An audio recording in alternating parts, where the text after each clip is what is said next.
Bendiciones en el nombre poderoso de nuestro gran Dios y Salvador. Les habla Guido Rojas, teólogo católico, transmitiendo en vivo en directo desde la ciudad de Palmira, Valle del Cauca, Colombia. En esta ocasión tengo a un invitado que ya es un amigo, ya nos conocemos de tiempo atrás. Ustedes deben saber, el pastor Luis Polo, que ahorita se va a presentar. Tenemos una serie a manera de disertación bíblica y teológica en la cuestión de la unicidad y la trinicidad. La Trinidad, ya hemos hablado, hicimos un primer programa a nivel general, hicimos otro también siempre en forma de diálogo muy respetuoso sobre Dios Padre, y ahorita lo vamos a hacer sobre Jesucristo. Cada uno va a dar su exposición. Entonces vamos a darle paso entonces para que el pastor Luis Polo se presenta en esta plataforma de YouTube que se llama Teólogo Guido Rojas. Bienvenido, también un saludo especialísimo a todas las personas que en este momento se están conectando. Bienvenido, pastor Luis Polo, por favor, preséntese. Bueno, Dios les bendiga, Dios les guarde. Saludo a todos los hermanos y amigos que nos están viendo en vivo y en directo. También quiero saludar a todos aquellos que nos estarán viendo después de esta grabación. Doy gracias a Dios por la oportunidad que nos brinda nuevamente de poder compartir su preciosa palabra. Quiero dar gracias al apologista y teólogo Guido Rojas por permitirme estar aquí en su canal. Y también, pues, quiero informar que también tengo un canal llamado Apología con Luis Polo. Soy el pastor Luis Polo de la Iglesia Pentecostés Unida Internacional en Colombia, en la ciudad de Bucaramanga. Es una bendición poder estar aquí y esperamos que este programa sea de bendición para cada uno de ustedes. Muchas gracias. Pastor, antes de empezar, porque la audiencia en general, y este es un canal también de cultura religiosa como lo que hemos hecho usted y yo, esto no es de polémica ni nada de esas cosas, cada uno hace su disertación. Pastor, ¿por qué no me cuenta cómo le ha ido con su libro, la publicación de su libro, qué repercusión ha tenido, cómo ha sido ese evento, pastor? Gracias, Guido, muy amable. No, el libro ya tiene aproximadamente un mes que salió, pero es un libro unicitario.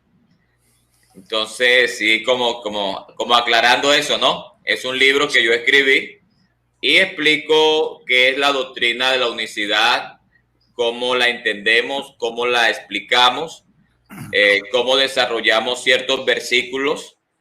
Y bueno, ese libro ya está siendo comercializado aquí en Colombia.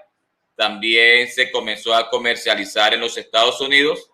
Y posteriormente estará comercializándose en el país de El Salvador. Sí, y pastor, pero eso es a nivel, pero ¿no lo va, por ejemplo, a poner en Amazon o alguna plataforma después, pastor? Sí, esa es la idea. La idea es que en el transcurso de este mes de febrero eso pueda hacerse una realidad, de poder que esté digitalmente en la plataforma de Amazon y, si es posible, en la plataforma de Mercado Libre. ¿Y qué comentarios ha tenido del libro, pastor? O sea, ¿todas las personas que lo han comprado son de su iglesia, o también hay, por ejemplo, personas trinitarias que lo compran a manera también de cultura religiosa? ¿Qué comentarios ha recibido, pastor? Bueno, realmente es difícil que un amigo trinitario compre el libro. Más bien uno se lo presta o se lo regala. No creo que alguien, un trinitario, esté dispuesto a pagar por leer una doctrina que no comparte. Entonces, pero sí, en algunas oportunidades he escuchado de trinitarios que lo han leído, pero eso ya sería como compartirlo entre amigos. Sí, sí. Pastor, ¿y no tiene pensado en su canal hacer disertaciones también de su libro? ¿Lo está haciendo, por ejemplo, que la gente también sepa algunas partes, algunos capítulos, o no, pastor? Bueno, yo en mi canal casi todo lo que yo enseño está en el libro. Entonces, no, inclusive de lo que yo voy a hablar en esta oportunidad, algo de lo que voy a decir está en el libro. Ah, bueno, pastor, listo, qué bien. Pastor, entonces, ya también me presenté, pues ya saben, mi nombre es Guido Rojas, soy teólogo católico, vivo en Palmira, Valle del Cauca. El pastor también es paisano de nosotros, vive también en Colombia, ¿En dónde es que vive usted, pastor? ¿En cerca de dónde es que es? Estoy viviendo actualmente en la ciudad de Bucaramanga, en un barrio que se Santander. llama El Kennedy, sí, Ah, ya. departamento de Santander. Ah, ya. Entonces vamos a tener con el pastor la misma dinámica, es una disertación bíblica teológica. Esta vez va a empezar el pastor Luis Polo, él va a presentar también unas diapositivas, tiene 30 minutos sobre Jesucristo desde la unicidad y después lo hago yo también, 30 minutos desde la Trinidad y después también hacemos un minuto de despedida, pastor. Entonces permítame, son las 7:05. Usted me dice cuándo quiere empezar, pastor. Vamos a presentar las diapositivas. Tú me dices a partir de cuándo comienzo. Listo, pastor, ya, 7:06. Ok. Bueno, el Hijo de Dios es un hombre que nace de una mujer. Este hombre era el mismo Dios existiendo como un verdadero hombre sin dejar de ser Dios. En otras palabras, el Hijo de Dios es la forma de hombre que Dios toma cuando se manifiesta en carne sin dejar de ser Dios. En Lucas 1:35 dice, respondiendo el ángel, le dijo, el Espíritu Santo vendrá sobre ti y el poder del Altísimo te cubrirá con su sombra, por lo cual también el santo ser que nacerá será llamado Hijo de Dios.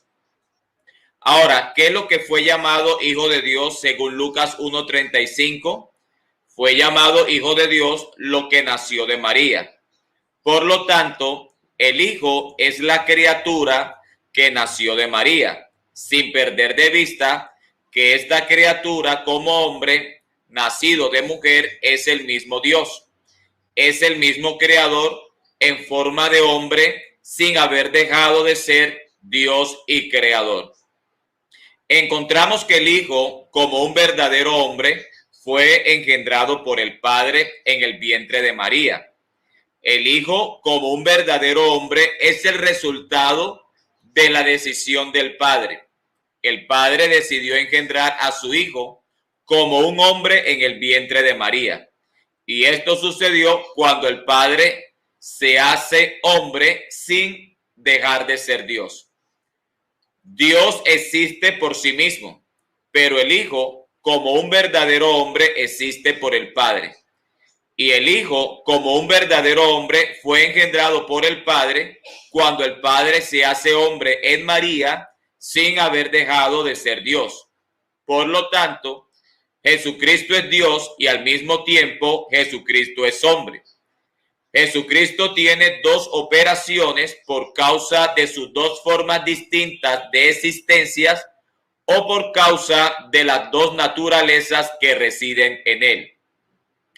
Por lo anterior, el Padre como Dios en su existencia divina existe por sí mismo. El Padre es el autoexistente. El Padre no necesitó ser engendrado para poder existir, pero la existencia del Hijo se la debe a la decisión soberana del Padre. Por esta causa, la Biblia dice en Juan 5:26, porque como el Padre tiene vida en sí mismo, así también ha dado al Hijo el tener vida en sí mismo. La existencia del Hijo lo encontramos en el engendramiento, cuyo engendramiento se hace efectivo cuando Dios se hace hombre sin dejar de ser Dios. En la eternidad, el Hijo solo lo encontramos en la mente de Dios, como aquel hombre que el mismo Dios llegaría a ser sin dejar de ser Dios.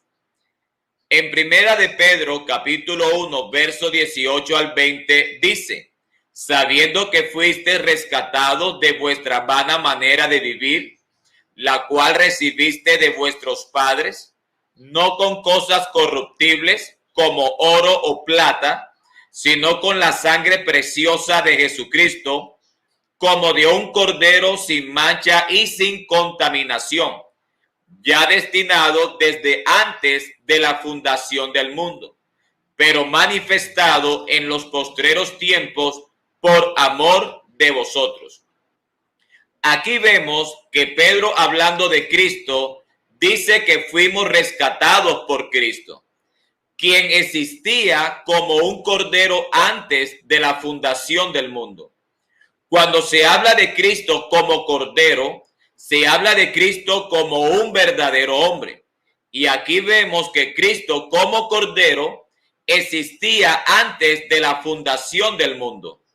Pero ¿cómo existía? Existía como un pensamiento, existía en la mente de Dios. Este Hijo que existía en la mente de Dios fue manifestado en los postreros tiempos y fue manifestado cuando cuando el mismo Dios se hizo hombre, o cuando se hizo el mismo cordero, pero sin dejar de ser Dios.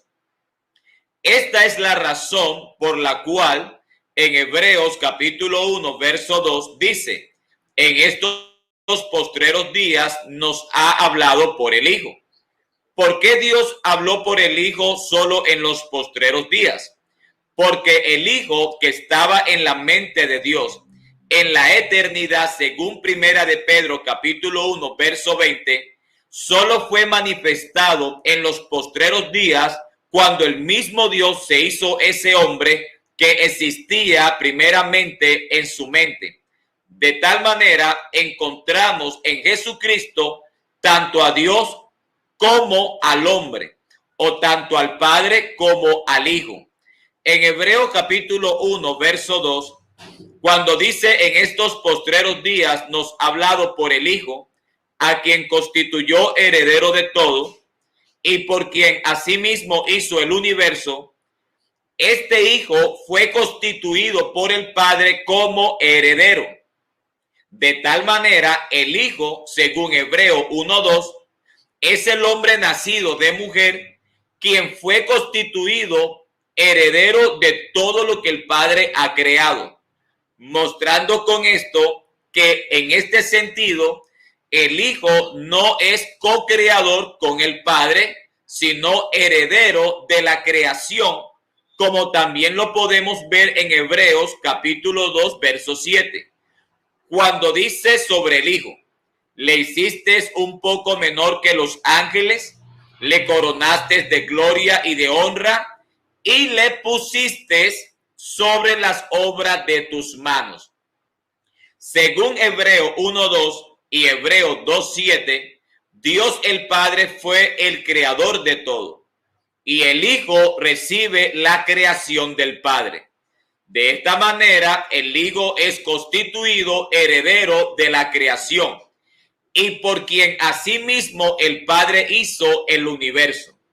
En otras palabras, el Padre creó todas las cosas en la eternidad por causa del Hijo que estaba en su mente, para que llegando el Hijo que estaba en la mente del Padre como un hombre nacido de mujer en la manifestación de Dios, el Hijo fuese constituido como heredero de toda la creación y constituido como el primogénito de toda la creación.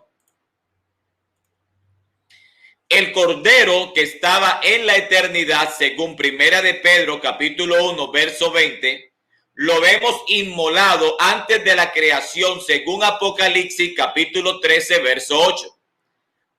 Cuando dice: y lo adoraron los moradores de la tierra, cuyos nombres no estaban escritos en el libro de la vida del Cordero, que fue inmolado desde el principio del mundo. En los versículos que he citado, vemos al Hijo preexistiendo en la mente de Dios como un propósito que el mismo Dios tenía en sí mismo, cuyo propósito se hizo visible cuando Dios mismo se hizo hombre sin haber dejado de ser Dios. Cuando leemos en el Antiguo Testamento, encontramos al Hijo de Dios, pero de una manera profética. Lo encontramos como el profeta que vendría, o que Dios levantaría entre los judíos, según Deuteronomio capítulo 18, verso 15 y verso 18. Solo podemos hablar del Hijo de Dios en Deuteronomio capítulo 18, verso 15 y verso 18, como un verdadero hombre, como un profeta que Dios levantaría como Moisés. Ahora, ¿cuándo vino este profeta prometido? Vino cuando el Padre, siendo el único Dios, se hizo el profeta prometido, se hizo hombre sin haber dejado de ser Dios. En el Salmo capítulo 2, verso 2, dice: se levantarán los reyes de la tierra y príncipes consultarán unidos contra Jehová y contra su ungido. Si usted observa el Salmo capítulo 2, verso 2, aquí vemos al Hijo señalado como el ungido. Y solo podemos ver a un ungido cuando lo relacionamos con un hombre. De tal manera, el Hijo en el Salmo 2, verso 2, está siendo profetizado como un hombre que vendría. De la misma manera que el Hijo estaba profetizado que vendría como el profeta que Dios levantaría. Y solo podemos ver al Hijo como el profeta y el ungido cuando el único Dios se hizo ese profeta o ese ungido, pero sin haber dejado de ser Dios. Con todo lo anterior, podemos ver al Hijo en la eternidad como un propósito en la mente del Padre. Vemos al Hijo de Dios en el Antiguo Testamento como el Hijo prometido que vendría. Y en los Evangelios vemos al Hijo de Dios como ese hombre que nació de María cuando el mismo Dios tomó existencia de hombre sin dejar de ser Dios. Por lo tanto, en Lucas 1:35 dice: el santo ser que nacerá será llamado Hijo de Dios. El Hijo existe porque el Padre decidió que existiera. Es decir, el Hijo no es autoexistente como sí lo es el Padre. Juan 5:26 dice: porque como el Padre tiene vida en sí mismo, así también ha dado al Hijo el tener vida en sí mismo. Según Juan 5:26, el Padre existe por sí mismo, pero el Hijo existe por el Padre. De esta manera podemos ver que el Hijo no es autoexistente.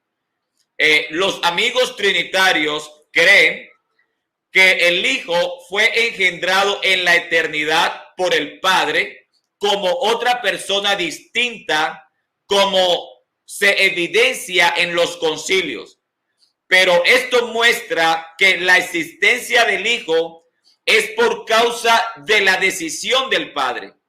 Y esto también muestra que el Hijo no existe por sí mismo, porque si existiera por sí mismo, no habría la necesidad de haber sido engendrado.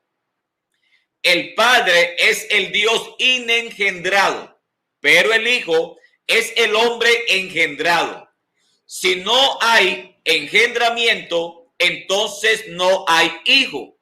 Y si no hay hijo, entonces no hay una relación filial entre el Padre y el Hijo. Y es el engendramiento, ¿verdad? Y es el engendramiento la evidencia que el Hijo no existe por sí mismo, sino por la voluntad y decisión soberana del Padre. En otras palabras, el Hijo existe porque el Padre quiso que existiera y existió cuando fue engendrado. Y fue engendrado cuando Dios se hace hombre en el vientre de María sin haber dejado de ser Dios.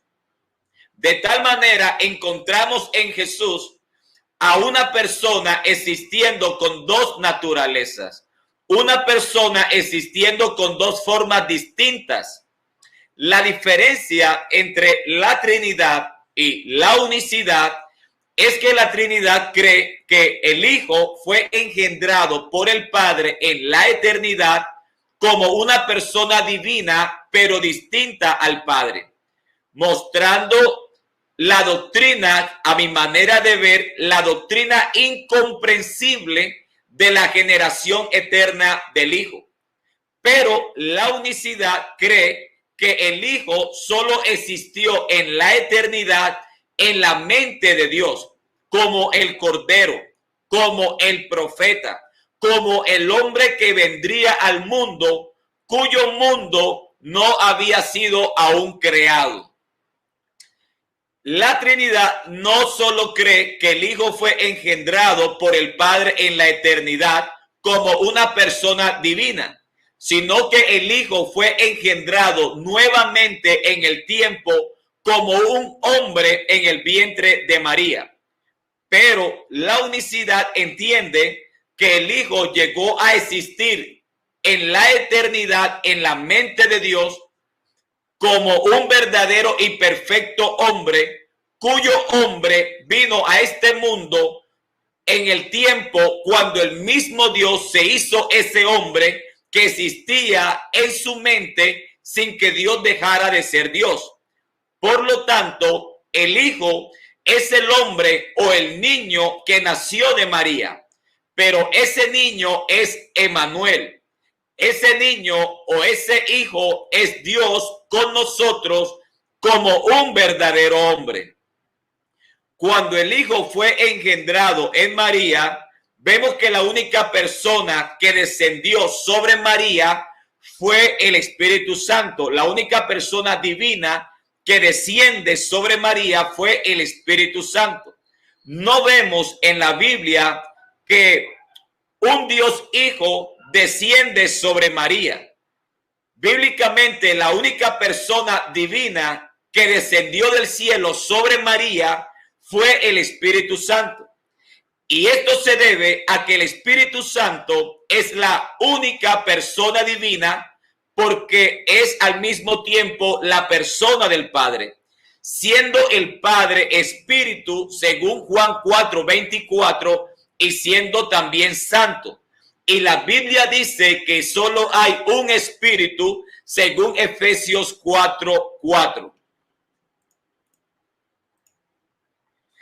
En Corintios capítulo 11, verso 3, dice, pero quiero que sepáis que Cristo es la cabeza de todo varón, y el varón es la cabeza de la mujer, y Dios la cabeza de Cristo. Ahora observe, el hombre es cabeza de la mujer porque el hombre es el origen de la mujer. Y en este mismo sentido, Dios es cabeza de Cristo. Por esta razón, Jesús dijo en Juan 16:27, pues el Padre mismo os ama, porque vosotros me habéis amado y habéis creído que yo salí de Dios. Así que así como la mujer salió de Adán, el Hijo salió del Padre. Por eso el hombre es cabeza de la mujer, como Dios es cabeza del Hijo. La mujer tiene su existencia y su origen de existencia en el hombre, como el Hijo tiene su origen de existencia en el Padre. El Padre no necesitó que alguien lo engendrara para poder existir. El Hijo sí necesitó que el Padre lo engendrara para que pudiera existir. Estos puntos de referencia nos hacen ver que el Hijo tuvo un principio, primero en la eternidad, como un pensamiento y un plan, un propósito en la mente de Dios. Y ese Hijo que estaba en la mente de Dios llegó a tener un principio como una persona humana material cuando el mismo Dios se hizo ese hombre que tenía en su mente antes de la fundación del mundo, pero sin haber dejado de ser Dios. De tal manera encontramos al Padre en la eternidad teniendo un propósito en sí mismo. El Hijo salió del Padre como la mujer salió del varón. Por ese motivo, Dios es cabeza de Cristo, como el varón es cabeza de la mujer. El comentario bíblico Mundo Hispano, cuyo comentario fue realizado por eruditos trinitarios, dice: la palabra cabeza, kefalé, no debe entenderse como jefe o gobernante, sino que debe entenderse la palabra cabeza como fuente u origen.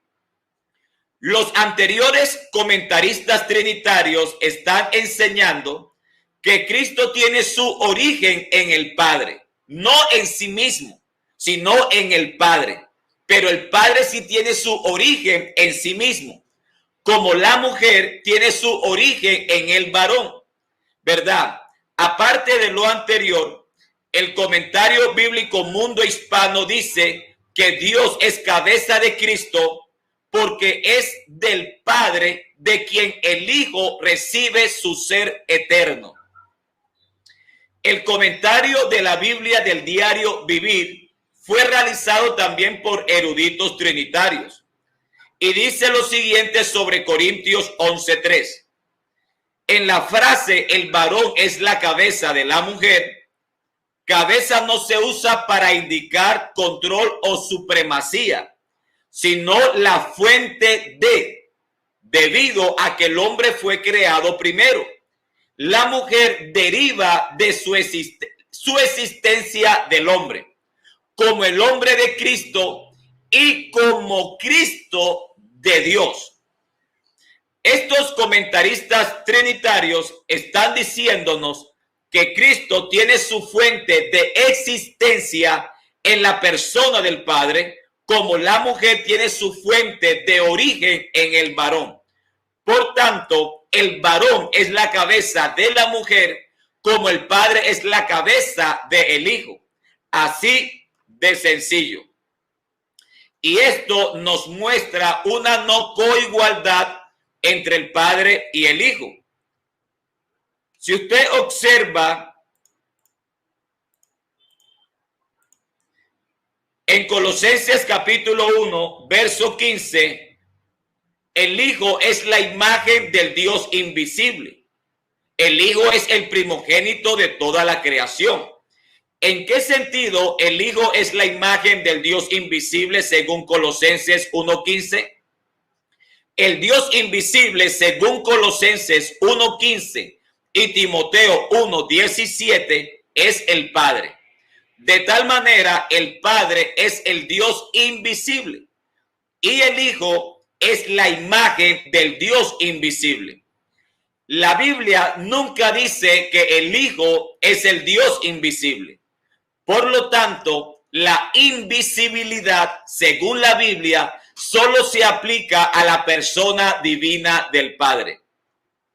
Un detalle que no podemos pasar por alto es que Ignacio de Antioquía, siendo discípulo directo del apóstol Juan, en su carta a Policarpo, en el capítulo 3, dijo que el Dios invisible se hizo visible, mostrando con esto que Ignacio de Antioquía creía que Jesús era el Padre invisible que se hizo visible como un verdadero hombre, llegando de esta manera el Hijo ser la imagen visible del Padre invisible. ¿Qué significa que el Hijo sea la imagen del Dios invisible? El mismo texto nos exige que debemos interpretar la imagen de Cristo en Colosenses 1:15, haciendo alusión a lo físico y visible de Cristo. Observe que Pablo dice en Colosenses 1:15 que el Hijo es la imagen del Dios invisible, mostrando con esto que la palabra imagen, refiriéndose al Hijo, es el contraste de la palabra invisible, refiriéndose al Padre. La Biblia dice en Corintios 15:45 que Cristo es el postrer o el segundo Adán. Adán en el Edén, siendo un hombre, fue la imagen de Dios. Fue creado a la imagen de Dios. Pero Adán fue imagen de Dios como un hombre separado de su creador. De tal manera, encontramos a Dios siendo una persona divina y también encontramos en Adán a una persona humana. En este sentido, tenemos a dos personas, una divina y una humana. Una persona divina, el cual es Dios y creador, y una persona humana, el cual es Adán. Pero cuando vemos a Cristo como el segundo Adán, las cosas son muy diferentes. Porque Dios no creó a un hombre separado. 5 minutos, pastor. ¿Cómo? 5 minutos, pastor, para que bien pueda. Ok. Dios no creó a un hombre separado de su persona divina, como sí lo hizo con el primer Adán. Lo que hizo Dios fue hacerse Adán sin dejar de ser Dios. Por lo tanto, Cristo como el segundo Adán es la imagen perfecta del Padre. La palabra primogénito, ¿verdad? También nos indica que Cristo es el primogénito de Dios, pero como un verdadero hombre. Y es el primogénito de la creación porque fue constituido heredero de lo que el Padre creó, según Hebreos 1:2.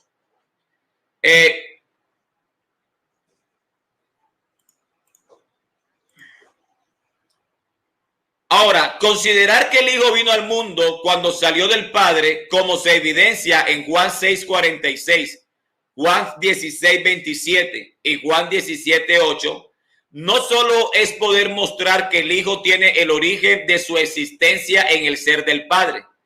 La posición del Hijo con relación al Padre en la eternidad evidencia una no coigualdad, ya que el Hijo sale del Padre porque procede del Padre, mientras que el Padre no sale de nadie porque subsiste por sí mismo o tiene vida en sí mismo, tal cual como se puede ver en Juan 5:26. Porque como el Padre tiene vida en sí mismo, así también ha dado al Hijo el tener vida en sí mismo. Además de esto, la Biblia registra que en la eternidad el Hijo existía en el Padre y cuando salió del Padre no salió por iniciativa o voluntad propia, sino que salió del Padre por la voluntad divina del Padre, como se encuentra en Juan 8:42. En otras palabras, el Hijo sale del Padre no como una persona divina y coigual al Padre. El Hijo sale del Padre como un hombre, porque cuando Dios se hace hombre, entonces el hombre sale de Dios cuando Dios decidió tomar otra forma de existencia. Y para resumir o concluir, la Biblia enseña que Jesucristo es el Hijo porque fue engendrado y es el Hijo de Dios porque fue Dios quien lo engendró. Pero cuando vamos a ver en qué sentido Jesús es hijo y en qué sentido fue engendrado, solamente lo vamos a ver a la luz de la Biblia, es cuando Dios se hace carne en el vientre de María como un verdadero hombre sin dejar de ser Dios, cumpliendo así lo que se encuentra en Lucas 1:35, que el santo ser que nacerá será llamado Hijo de Dios. Gracias, apologista, y termino con mi presentación. Gracias, Guido. Le quedan todavía 2 minutos, pastor. Baja. No, está bien. Gracias. Bueno. Pastor, antes de empezar, de seguir, creo que hay una muy buena audiencia y hay personas también me imagino que son de la unicidad porque lo están saludando usted. Aquí está Carlos Barraza, John Ibeiro Chávez, José Zavala, Jorge Orellana, gente que está desde Estados Unidos, de México, Santiago Aldana, Marvin Ladero, Gloria Álamo, Jorge Orellana. Aquí Gloria Álamo preguntaban que si usted es un pastor universitario, después le respondieron que sí. Aquí le están mandando saludos, amén, así es, hermano. Joiner Esquivel, Jorge Orellana, bueno, aquí está John Chávez, Gloria Álamo, bien, y otra vez son algunas de las personas que están aquí conectadas. Bien, entonces ahora son las 7:35, entonces estaría hasta las 8:05, para que pastor, cuando me falten 5 minutos, entonces me haga también la señal si es tan amable. Bueno, escuché muy atento, como siempre, la disertación del pastor es muy respetable de su criterio, de su misma posición, desde lo que la iglesia de la unicidad a la cual el pastor pertenece, es la teología que ellos plantean con respecto a los textos bíblicos. Para mí como trinitario y ya pues de la rama católica, esos mismos textos también que el pastor cita, algunos también los tengo como referencia, aunque evidentemente yo lo veo de la persona del Padre diferente a la persona del Hijo. Y aunque nos vamos a centrar en la persona del Hijo, van intrínsecamente ligadas a los dos. Yo hago de compartir en este caso, un compartir ameno, un compartir con respeto de educación con el pastor Luis Polo. Lo hago con Biblias en físico. Tengo la Biblia de nuestro pueblo, esta es una Biblia católica, la Biblia también del peregrino de Luis Alonso Schockel, de un monseñor católico. Es una Biblia de estudio de buena importancia y sobre todo porque tiene también algunos comentarios a pie para que también, como el pastor citando la Biblia del mundo hispano, la Biblia del diario vivir, nos enriquecen un poco y nos dan una idea o nos ayudan a clarificar lo que estos biblistas, como decía el pastor, de la rama trinitaria, aunque también pues hay Biblias de la rama unicitaria, también pues cada uno lo interpreta. Voy a hacer 2 textos del Antiguo Testamento y 3 textos del Nuevo Testamento. El primero a que voy a hacer mención es uno que aparece en el libro de los Salmos.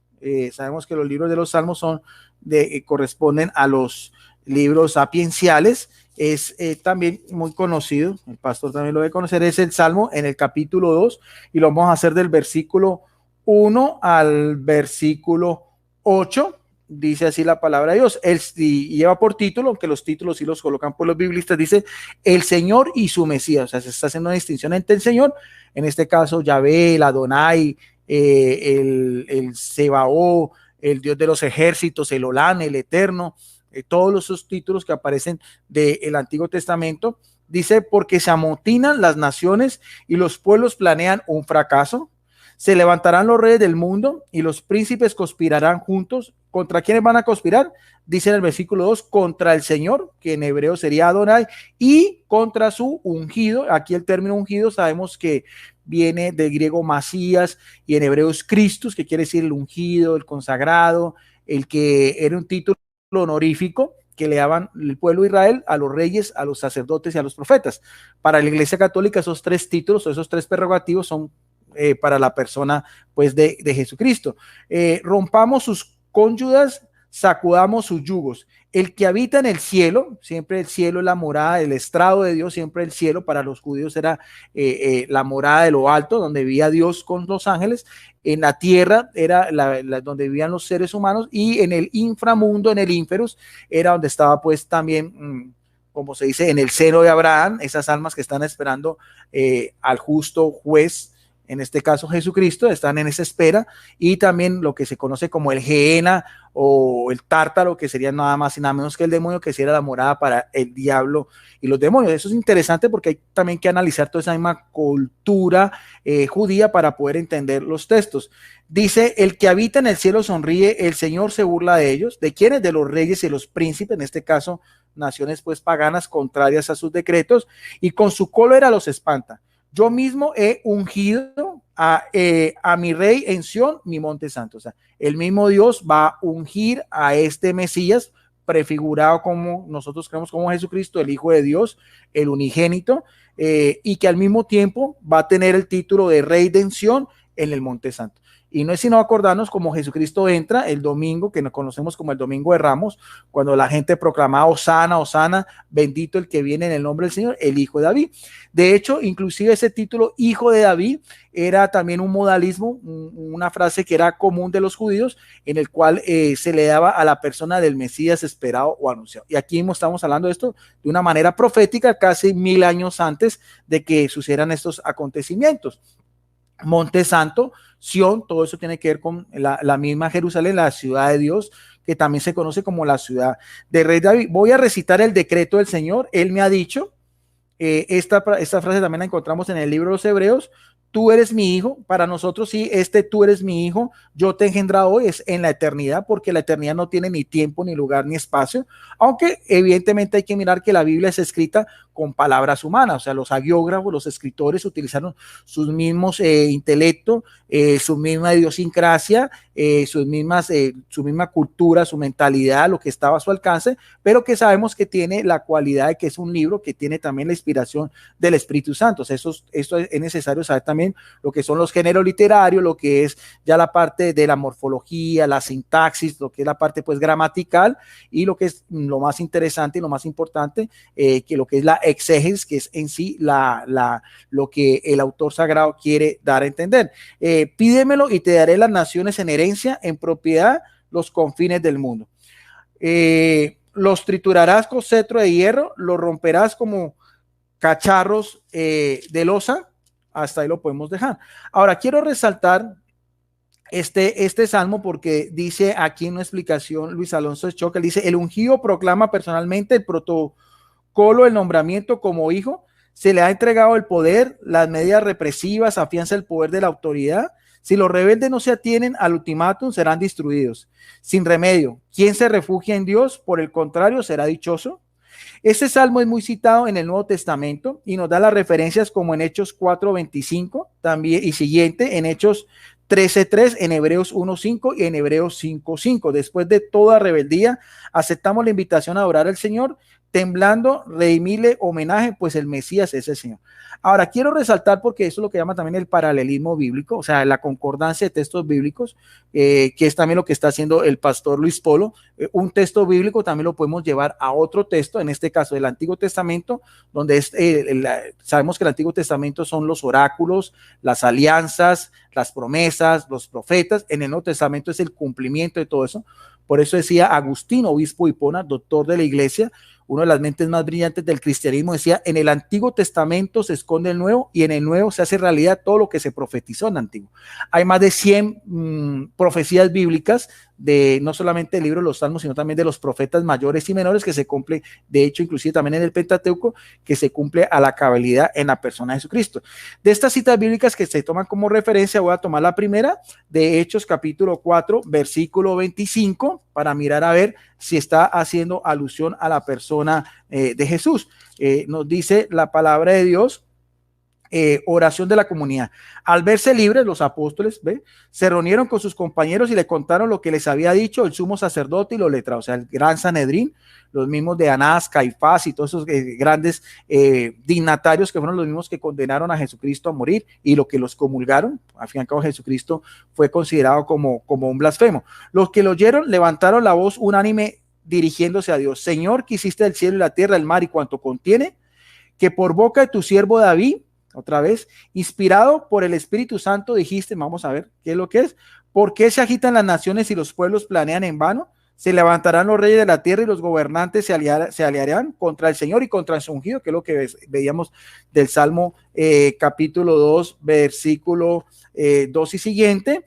Y en el versículo 27 nos da a quién se está refiriendo esto. De hecho, en esta ciudad, la misma que decíamos, Sión, la ciudad santa, como hacíamos aquí referencia en el versículo 6, el rey de Sión en el monte santo. De hecho, en esta ciudad se aliaron contra su santo siervo, así identifica quién es el santo siervo: Jesús, con paganos y gente de Israel, para ejecutarlo cuando había terminado su mano y su designio. O sea que nos aclara muy bien que ese salmo proféticamente, aquí mismo lo dice, se cumpliría en la persona de Jesucristo. Le da el título de santo siervo, el ungido.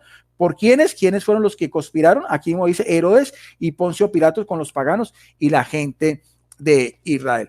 Hay otro texto también que es significativo, también es mesiánico, es una prefigura también, que ya aparece en el libro del profeta Daniel. El profeta Daniel tiene esa característica que es un libro de revelación, ese mismo género literario lo encontramos nosotros en el último libro que es tan conocido también como el Apocalipsis de Juan. Si vamos también a el libro del profeta Daniel en el capítulo 7, versículos 13 y 14, también en ese mismo ambiente que estamos hablando de teología y exégesis, de un rey, de un reinado, de unos enemigos, de un ungido, de un elegido, del Padre, porque en eso también concuerdo con el pastor Luis Polo, o sea, la salvación viene por el Padre es el que toma la iniciativa, pero creemos que el Padre manda a su Hijo, que es engendrado directamente con él, de él, es el unigénito, único, que tiene esa misma esencia, esa misma naturaleza, pero que es un ser independiente de él, aunque conserva sus mismas cualidades, conserva su misma divinidad y también conserva los mismos atributos. En el libro de Daniel también, más o menos también estamos hablando también todos esos casi 700, 800 años antes de que se cumplieran todo lo acontecido. Este libro está compuesto durante la persecución de Antíoco IV Epífanes entre el año 175 y 173, o sea, lo que es la descripción escritural como tal, pero pues sabemos que el profeta Daniel vivió anteriormente. También en el libro de Daniel, capítulo 7, versículo 13 y 14, hay una visión también donde nos dice personaje del Antiguo Testamento, seguí mirando y en una visión, mire, ve que el mismo dice, en una visión nocturna, vi venir en las nubes del cielo, otra vez, porque decíamos que la morada siempre es el cielo, una figura humana, y mire que estamos hablando del Antiguo Testamento. Ya en el Antiguo Testamento se prefigura una figura humana que se acercó a ¿quién? A otro personaje, en este caso se le conoce como, discúlpeme, al anciano y fue presentado ante él. O sea, vemos el escenario, estamos hablando de una visión en el cielo, viene un personaje que con una figura humana va a ser presentado ante alguien de mayor dignidad, que en este caso sería un anciano. Le dieron a este personaje, a este que tiene una figura humana, le dieron que poder real, casi lo mismo que habíamos en el Salmo, poder real, dominio, todos los pueblos, naciones y lenguas lo respetarán. Su dominio es eterno y no pasa, su reino no tendrá fin. Ese también nosotros creemos que eso también es una prefigura también de Jesucristo. De hecho, ese mismo término que aparece aquí en otras versiones de una manera más explícita, hijo de hombre, era uno de los prerrogativos que más utilizaba directamente Jesucristo cuando se refiere a su persona. Aquí mismo lo dice, aparece un anciano, un trono y un ser misterioso al que la narración se le da el apelativo de figura humana, como en el 9:14. Estos elementos nos indican que para el autor se representa aquí una especie de juicio para el Altísimo realiza sobre la historia y sus protagonistas. De hecho, el anciano y el tribunal entregan al personaje con figura humana el poder sobre reinos y naciones, quienes se ponen a su servicio.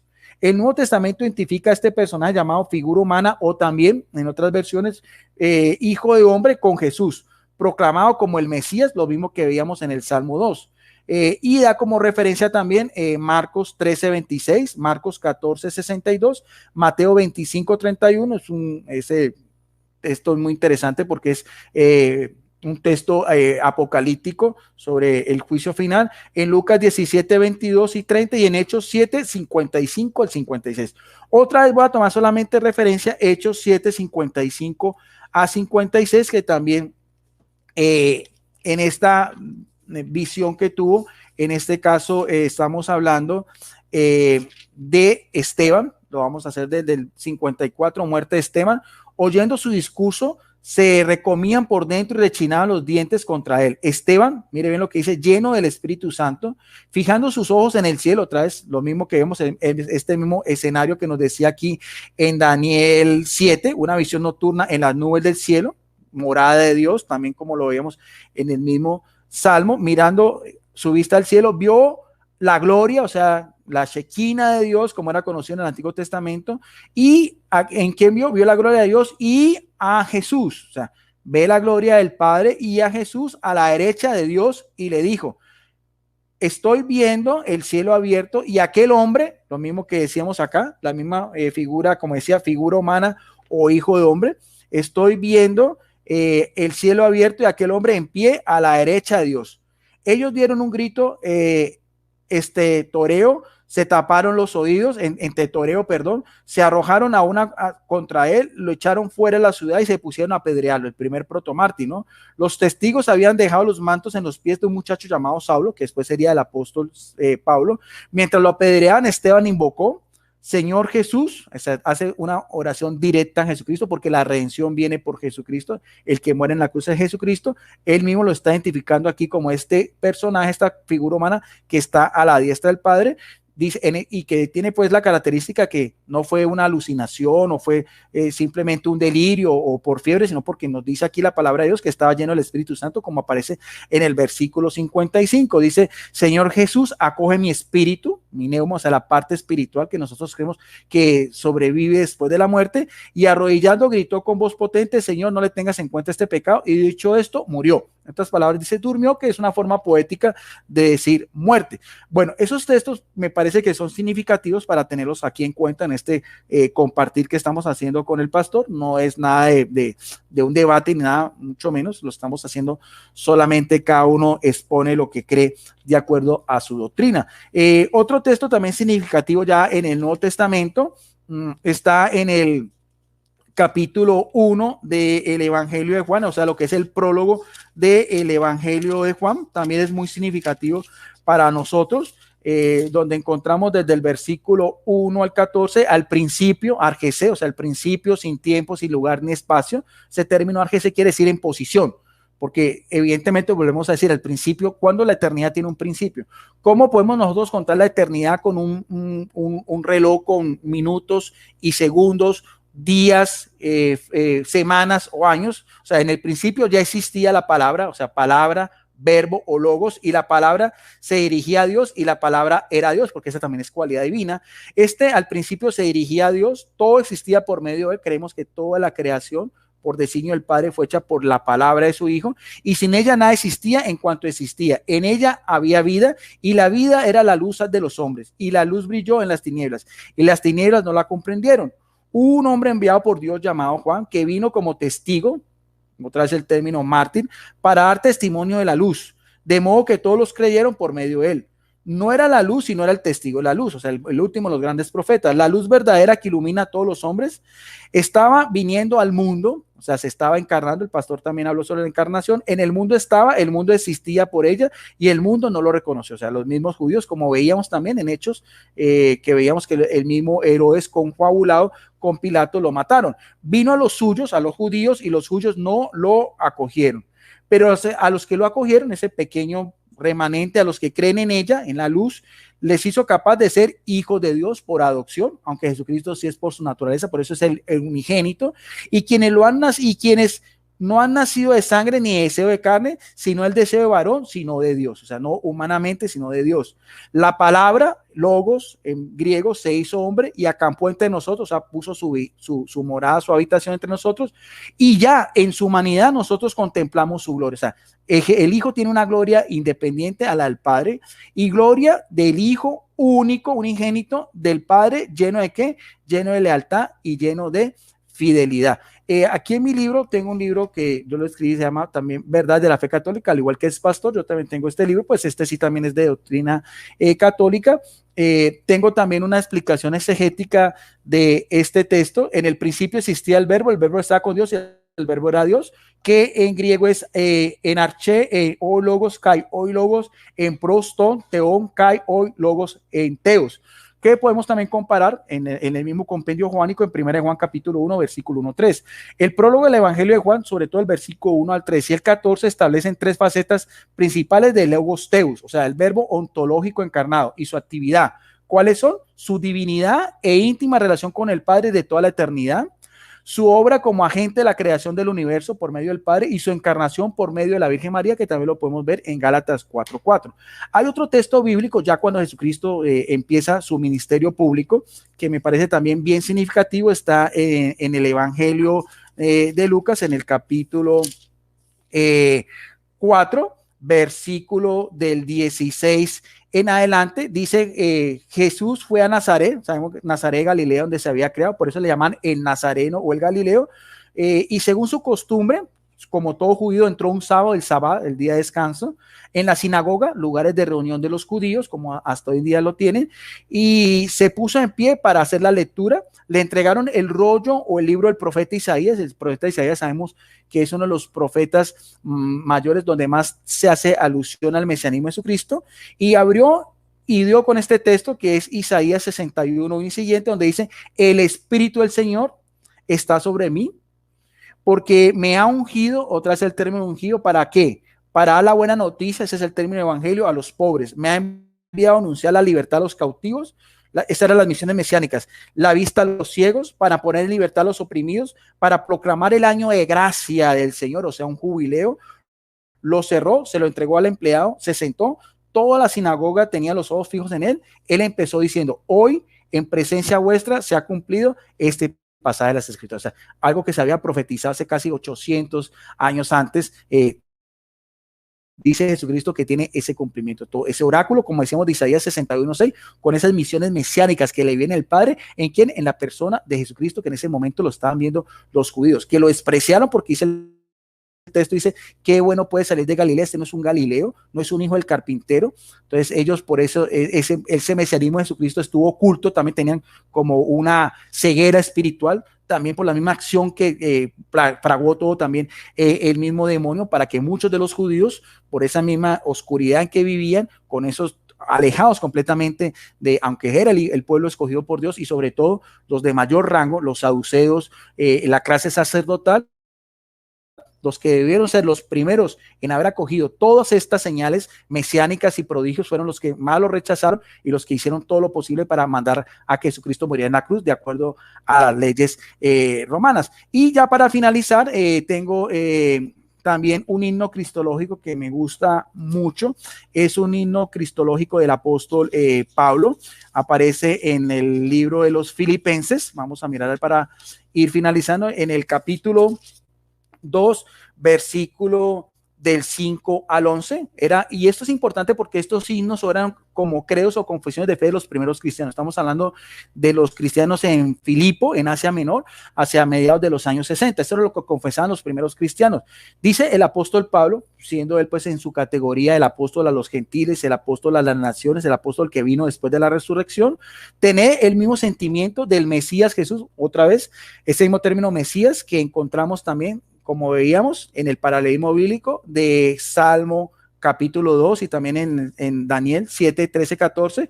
Este Mesías es Jesús, el cual, a pesar de su condición divina, de tener esa misma divinidad del Padre, esa misma esencia, no hizo alarde de ser igual a ¿quién? A Dios. En este caso creemos que es el Padre, sino que se vació de sí mismo. Su término es kenoxis.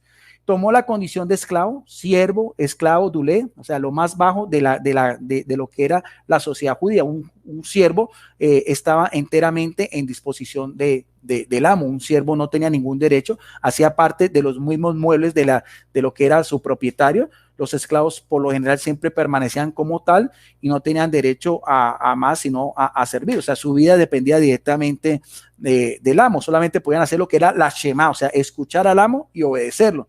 Dice así: haciéndose semejante a los hombres, sabemos que igual a nosotros menos en el pecado, mostrando en figura humana, lo mismo que veíamos de Daniel 7, 13, 14, figura humana o hombre, y se humilló asimismo, haciéndose obediente hasta la muerte, porque para eso vino. Por eso el pastor también hablaba que era un cordero inmaculado, sin mancha, y una muerte ¿de qué? De cruz, según las leyes romanas. O sea, la forma más despreciativa, lo más bajo, lo más humillante, que era solamente reservado no para el ciudadano romano, sino solamente para los esclavos, para los rebeldes, para los sediciosos, para los ladrones y para los bandidos.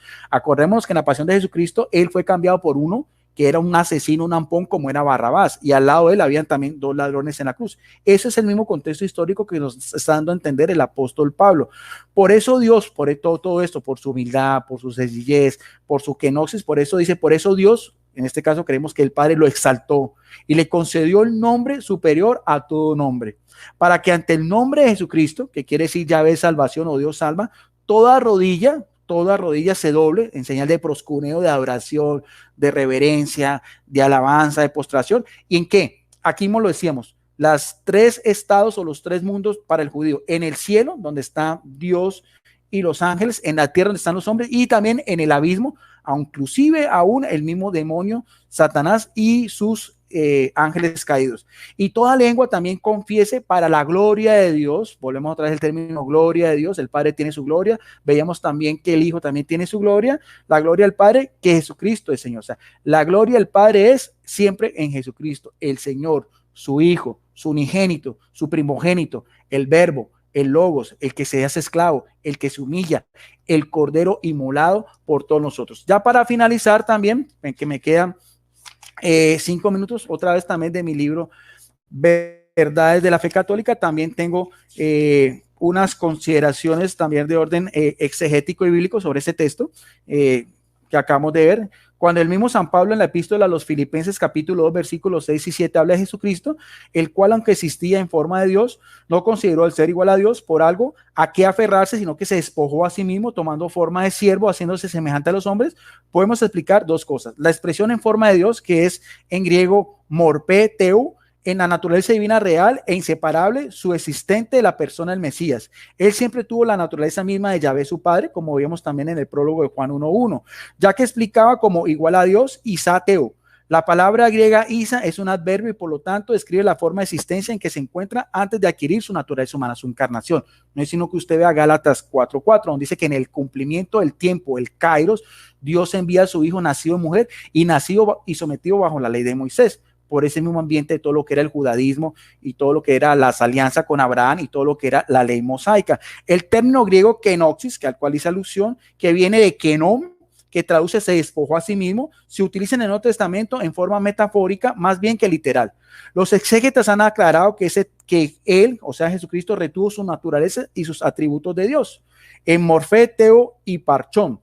Y se puede comparar con Mateo 12:27, Marcos 1:1, Juan 3:13, Juan 14:9 y Romanos 1:4. O sea, nosotros creemos que Jesucristo no perdió esa cualidad, pero también se hace hombre y está en medio de nosotros. Por eso podía hacer milagros, por eso podía hacer prodigios, por eso podía transformar el agua en vino, por eso pudo caminar sobre las aguas en el mar de Galilea, por eso pudo maldecir una higuera, por eso pudo resucitar a su amigo Lázaro, por eso podía curar a los leprosos, a los ciegos, a los paralíticos, a los mudos, resucitar a los muertos y todas estas maravillas que nos habla la propia palabra de Dios, porque creemos que todo eso es el plan salvífico que estaba en Dios con la participación de su Hijo y también, como vemos también algunos textos, también por la acción del Espíritu Santo. Entonces, esa también era mi intervención, esa era mi ponencia, mi explicación sobre la persona de Jesucristo. Entonces, siendo más, claro que también se me fue casi lo mismo que el pastor, casi 27 minutos. Adelante, pastor, para que podamos entonces hacer las conclusiones, la despedida final, porque con el pastor siempre hemos quedado en eso, cada uno expone y respetamos el criterio del otro. Claro. Adelante, que sí. pastor. Claro que sí, Guido. No te dije que faltaban 5 porque tú mismo dijiste el tiempo que te faltaba. Sí, entonces, lo estaba viendo aquí desde el portátil, pero más o menos tuvimos el mismo tiempo, pastor, casi 28, 27 minutos. No, seguido, yo me siento muy cómodo compartiendo esta clase de temas contigo. Eres un hombre muy respetuoso y eso es algo que tiene un gran valor para mí. Y te doy gracias por la oportunidad de poder estar aquí en este canal, en este programa.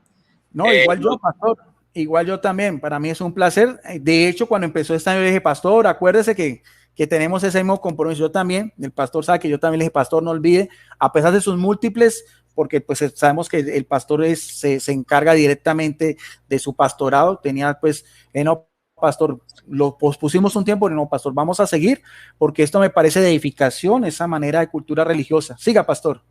Claro que sí, claro que sí. No hay que perder de vista que la posición del día de hoy, de este tema, era cómo el mundo unicitario entiende acerca del Hijo y el mundo trinitario cómo concibe, cuál es la como visión teológica y bíblica acerca del Hijo. Entonces, eso es como para tenerlo muy en cuenta para que el auditorio, ¿no? Las personas que nos están viendo, por lo menos entiendan cuál fue el esfuerzo de cada uno de nosotros con relación a la temática en el día de hoy. Y es que el teólogo y apologista Guido Rojas presentó al Hijo de Dios desde el punto de vista que él entiende bíblico, y mi persona pues presenté para mí quién es el Hijo de Dios desde el punto también bíblico. Entonces, Guido, no, muy contento, Guido. No, y además, pastor, hay que decirle tanto a su audiencia como a mi audiencia que si quiere mirar, tienen que mirar también los otros dos videos que hicimos anteriormente, pastor. O sea, hicimos uno sobre el Padre y otro a manera de introducción. Ah, no, sí, claro, Guido. Es más, cuando terminemos esto, que vamos a hablar ahora más adelante acerca del Espíritu Santo, lo que yo voy a hacer es que voy a tomar los 3 videos cuando hablamos sobre el Padre, cuando hablamos sobre el Hijo y cuando hablamos sobre el Espíritu Santo, y voy a hacer un solo video y lo voy a montar en mi canal. Sí, sí. Y después de eso, pastor, acuérdese que también tendríamos después uno también sobre unicidad y Trinidad en los primeros siglos del cristianismo, que también sería muy interesante. No, claro que sí, a mí me gusta mucho la patrística y yo sé que a ti también te gusta mucho. Y después de eso, pastor, podemos después otros temas, por ejemplo, cómo entiende la salvación, otros temas así que sean afines, porque no quiero perder, pastor, esa oportunidad de seguir compartiendo con usted. O sea, después Bien, nos ponemos de acuerdo también. Otros claro temas que sí. también sean edificantes. No, claro que sí. A mí creo que cuando hablemos acerca del Espíritu Santo y entremos en la patrística, va a ser un tema muy, muy interesante. Si bien es cierto, la patrística, pues para nosotros no es como, o sea, es muy importante, se le da un valor muy valioso. Creo que la historia está ahí y hay que respetarla y darle el valor que se merece. Aunque para nosotros la fuente de nuestra fe prácticamente es la Biblia, pero no negamos la historia y no negamos los documentos, cómo las personas entendían o cómo ellos interpretaban lo que es en el tiempo posapostólico, el tiempo preniceno, el tiempo posniceno y todo eso. Entonces, sería interesante, muy interesante. Claro que sí, Guido, estamos para servirte. No, pastor, eso es un compartirito. Pastor, y de hecho también aquí hay gente de la unicidad y uno mire, los comentarios son de gente respetuosa, o sea, no veo yo más lo que estoy mirando más o menos, tanto los trinitarios como los unicitarios también se están expresando de cómo debe ser, con altura, con respeto, comunicación, porque eso tiene que distinguir al cristiano, si no, entonces no seríamos semejanza de Jesucristo. Claro que sí, Guido. Yo invité a los hermanos que siguen las enseñanzas en mi canal, yo los invité para que compartieran con nosotros. No es algo que me atemoriza que ellos estén aquí. Y con relación a la manera de expresarse, pues yo espero que los hermanos unicitarios, pues ellos se expresen a la manera que uno también se expresa en el video, ¿no? Entonces, yo pienso que a veces, a mi manera de pensar, a mi manera de creer, creo que el comportamiento de las personas que participan en el chat es consecuencia o un reflejo de la persona que enseña en el video. Entonces, cuando la persona tiene un canal y es respetuosa, casi que canaliza a toda esa audiencia al respeto. Cuando el canal es muy amarillista y hay mucha ofensa y las palabras son muy ofensivas, créalo que en el chat también se va a ver reflejado eso. Sí, sí, pastor, tiene toda la razón. Bien, pastor, entonces para finalizar, por favor, quiero invitarlo a que usted nos dé una oración final y así concluimos este compartir. Bendito Dios y Padre Celestial, en estos momentos, Señor, te damos gracias por la oportunidad que nos brindaste de poder compartir tu santa y bendita palabra. Bendice, Señor, a Guido, bendice su vida, bendice su familia, su trabajo, bendice a todos aquellos que nos están viendo, a los que nos verán. Y, Señor, gracias te damos una vez más, que este programa haya sido y sea de bendición para todos. Te lo pedimos en el nombre poderoso de Jesucristo, tu Hijo. Amén y amén. Gracias, pastor, muy amable. Gracias. Como siempre, es todo un placer compartir con una persona de su educación, de su cultura y también de ese mismo, lo que usted refleja, ese carisma suyo, porque al fin y al cabo usted es un pastor por vocación, está firmemente convencido en lo que cree y lo que profesa. El otro pastor, el otro que lo podemos planear para dentro de 15 días, ya va a ser otra vez en el canal del pastor Luis Polo. No siendo más, Claro que sí. entonces, con esa... Claro que sí, ahí pastor, estaremos hablando acerca de cómo interpretamos acerca del Espíritu Santo y creo que será también un tema muy interesante.